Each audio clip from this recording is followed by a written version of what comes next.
प्याला हो मत वाला सदा मत वाला प्याला प्रेम हरि रसकारे प्याला प्रेम हरि रसकारे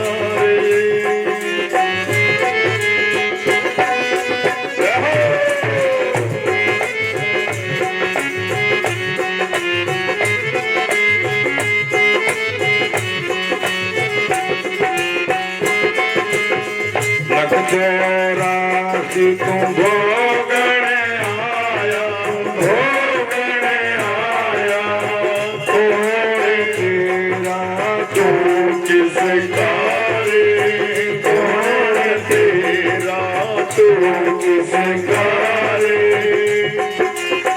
जब तक जीव हरि को गाओ हरि को गाओ जीवन सपना दो दिनकारे जीवन सपना दो दिनकारे पीले न प्याला ओ मत वाला सदाई मत वाला प्याला प्रेम हरि रसकारे प्याला प्रेम हरि रसकारे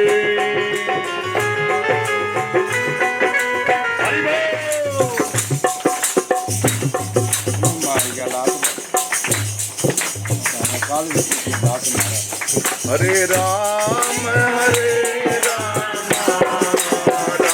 राम हरे हरे हरे कृष्ण कृष्ण कृष्ण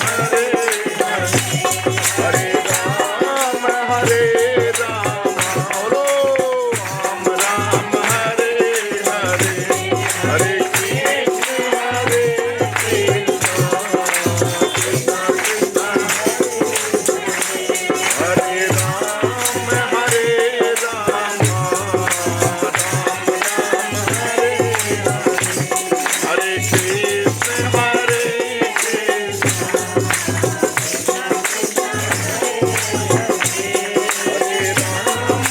हरे राम राम हरे हरे हरे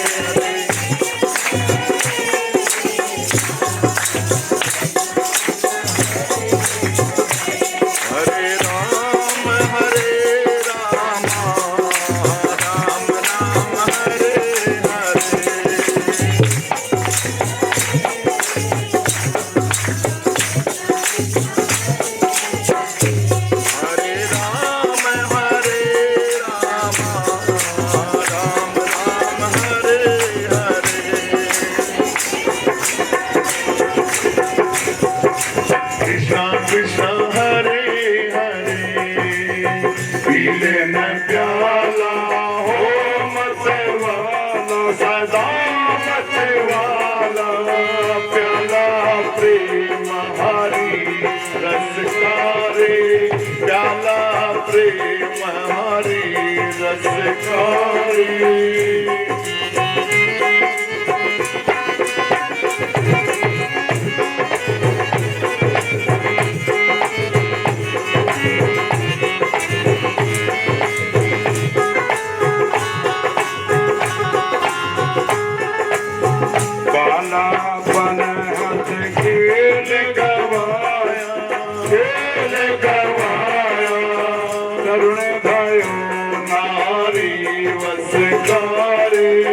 तरुण भयो नारी वसकारे भयो कफवायु ने घेरा वायु ने घेरा घट पड़ा नहीं जा मसकारे घट पड़ा नहीं जा मसकारे पीले न प्याला हो मत वाला सदा मत वाला प्याला प्रेम हरि रसकारे प्याला प्रेम हरि रसकारे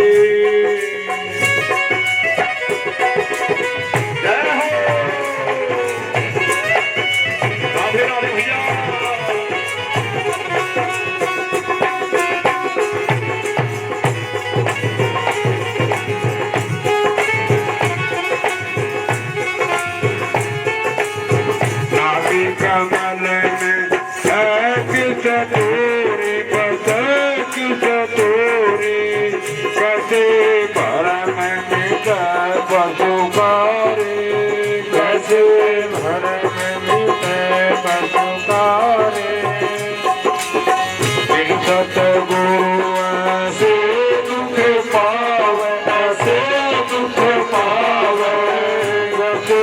मिलन फिर बनकारे, जैसे मिलन फिर बनकारे। दिल न प्याला हो मत वाला, सलामत वाला, प्याला प्रेम हरि रसकारे, प्याला प्रेम हरि रसकारे।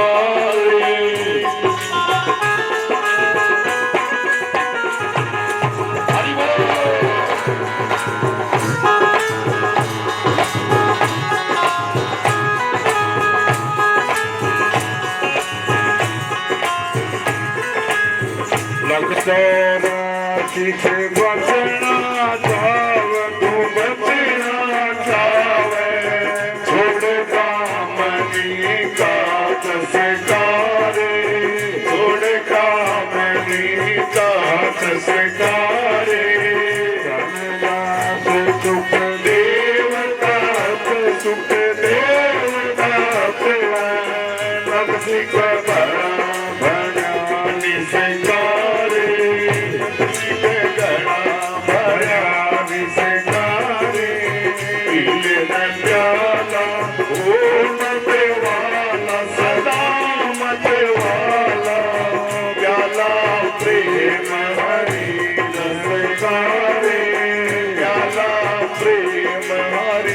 रसकारे, प्याला प्रेम हरि रसकारे।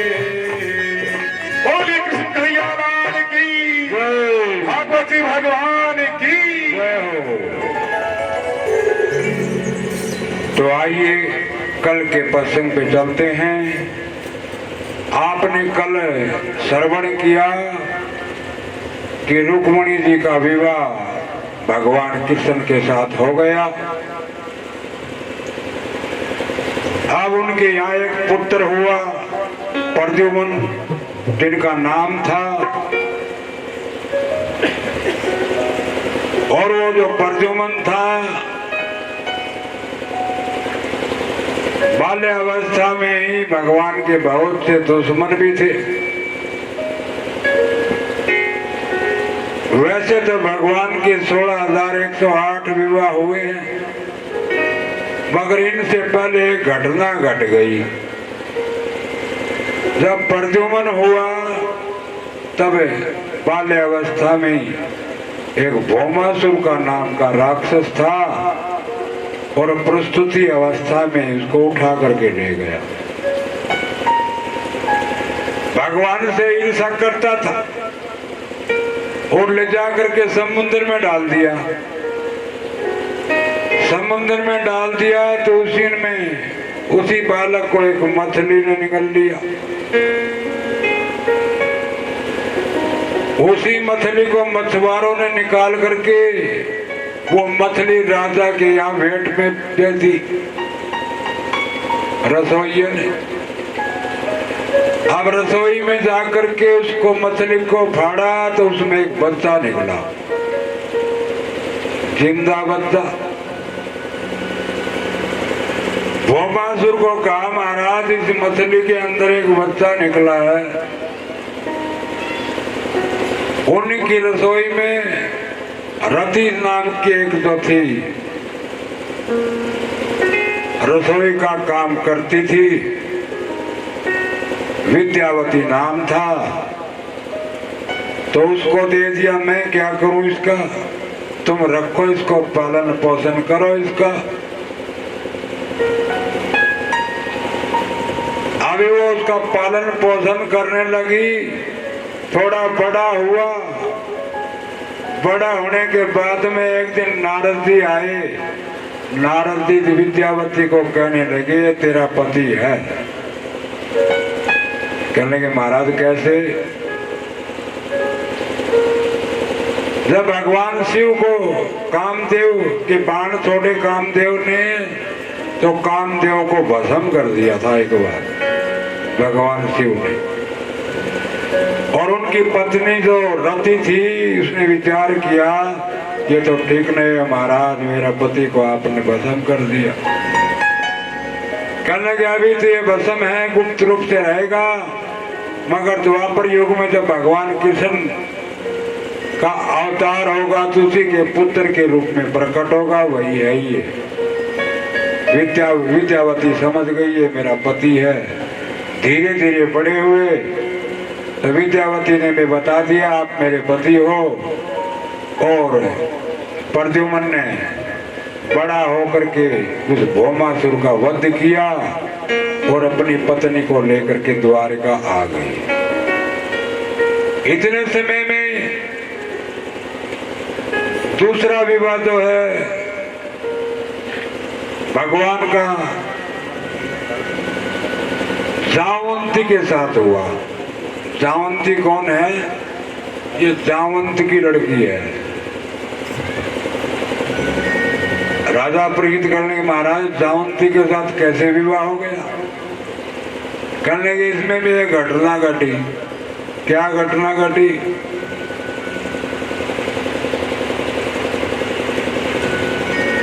एक सत्राजित नाम का एक राजा था, उसके पास एक मणि थी जो रोजाना 8 बार सोना देती थी। 8 बार का मतलब है 2 क्विंटल सोना रोजाना देती थी वो। उसी मणि को पहन करके सत्राजित एक बार भगवान कृष्ण के पास पहुंचे तो भगवान ने कहा रे सत्राजित तुम्हारे घर में कितने सदस्य हैं? कल के तो 4 हैं हम तो। एक मैं हूँ, एक मेरी पत्नी है, एक मेरा भाई है और एक पुत्र है। कहने के तो इतना छोटा सा परिवार, इतनी बड़ी मणि, इतना धन देने वाली मणि क्यों न राजकोष में जमा करवा दो, प्रजा के काम आएगी। कहने लगे नहीं मैं नहीं दूंगा ये मणि। वापिस चला गया। उसी को मणि को पहन करके उसका भाई प्रसेन और वन में भ्रमण करने के लिए, शिकार करने के लिए निकला। वहां एक शेर ने देखा, शेर ने उसका वध कर दिया प्रसेन का। और वो मणि मुख में लेकर के जा रहा था। वही गुफा में जावंती रहते थे। जावंती ने देखा शेर के मुख में मणि है। जावंती ने शेर का वध किया और मणि लेकर के अपनी गुफा में चला गया। उन्हीं की एक कन्या थी, उसको खेलने के लिए दे दी। अब उसका भाई मारा गया, मणि जो है चोरी हो गई। ये कलंक भगवान के ऊपर लग गया। ये कथा अगर कोई सुन लेगा ठीक से तो भगवान ने कहा अरे ये कलंक मेरे पे क्यों लगा भाई? मैंने तो कोई किसी का वध नहीं किया। कह लगे महाराज आपने चौथ का चांद देख लिया होगा। चौथ का चांद अगर कोई देख ले तो ये कथा सुननी पड़ेगी, फिर उसका दोष हट जाता है।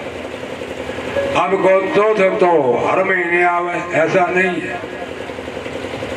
अभी जो भादवे की जो चौथ है, भादवा चाल है नहीं, अभी जो आने वाली चौथ है इसका दर्शन नहीं करना है। कई बार बताया पता धक्का तो दर्शन हो गए। कई बार न्यू कहते जियो काम ना करिए तो उल्टा ही करे और आंख ही न धरी जाए। मगर न्यू काम करियो तो थोड़ा दिन वो चांद ने सिपाही तो भीतर ही पड़ी रही हो, बाढ़ निकलियो ही ना। और कई क्या जब माने नजर चली भी जा तो एक काम पहले कर लियो, फिर उसका दोष नहीं रहेगा। क्या? तीज का चांद देख लियो पहले वाला दिन तीज का चांद देख लोगे तो फिर चौथ के चांद का कोई असर नहीं होगा। तो भगवान करने लगे तो फिर ये कलंक कैसे दोगे? धुले ये तो मैं तो इसको तो ढूंढ कर लाऊंगा मणि को। भगवान गए वन में, वहां एक शेर मरा पड़ा था और शेर के पंजे के निशान देखते देखते आगे चले गए। उसी गुफा में पहुंच गए जहाँ जावंती रहते थे। जावंती की जो लड़की थी जावंती भगवान को देख करके चिल्लाई, दौड़ करके अंदर गई, भाग गई। जावंती ने देखा कौन आया है पता नहीं, मेरी लड़की को डर लग गया। जावंती आए बाहर और आओ देखा न ताव देखा, युद्ध करने लगे भगवान के साथ। 18 दिन तक युद्ध चला। 18 दिन के बाद में जावंती को पता लग गया ये तो भगवान है। ऐसा क्यों हुआ? ये पुरातन की कथा है। भगवान राम जब जिसमें अवतार धारण किया था तो भगवान रावण को मार करके वापिस आए तो सबको कहा मांग लो, जिसको क्या मांगना है। जावंती कहने लगे मेरे को और तो कोई इच्छा नहीं, एक मन में रहेगी। क्या मन में रहेगी? मेरे बराबर कोई योद्धा नहीं है, इसलिए मैं यूं चाहता हूं कि आपके साथ युद्ध कर लूं। कहने लगे भैया ये तो मैं मर्यादा में हूं, स्वामी और सेवक का युद्ध तो हो नहीं सकता। हाँ ठीक है, ये इच्छा तेरी मैं अगले युग में जरूर पूरी करूंगा। अब वो उनकी जावंती की इच्छा पूरी की। अब तो समझ गए जावंती महाराज कि ये तो कोई मामूली नहीं, तो भगवान ही है, राम ही है। और पाँव में पड़ गए, भगवान मेरे से गलती हो गई। कहने लगे कोई बात नहीं, तने अनजाने में ऐसा किया है। तो बोलिए भगवान क्या चाहिए आपको?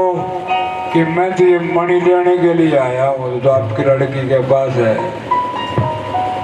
ऐसे तो ये मणि मैं नहीं दूंगा, तो मैं मेरी लड़की की शादी आपके साथ करूंगा, दहेज में दे दूंगा, जैसी आपकी मर्जी। इस प्रकार से दूसरा विवाह जावंती के साथ हो गया, मणि दहेज में दे दी। वही मणि ले जाकर के सत्राधीश को वापिस लौटाई तो सत्राधीश को बड़ा पश्चाताप हुआ।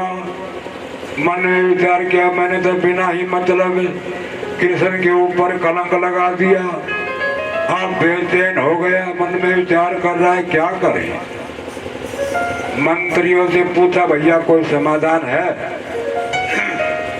कहने लगे हाँ समाधान तो है। क्या है? आप अपनी पुत्री सत्यभामा का विवाह भगवान के साथ कर दो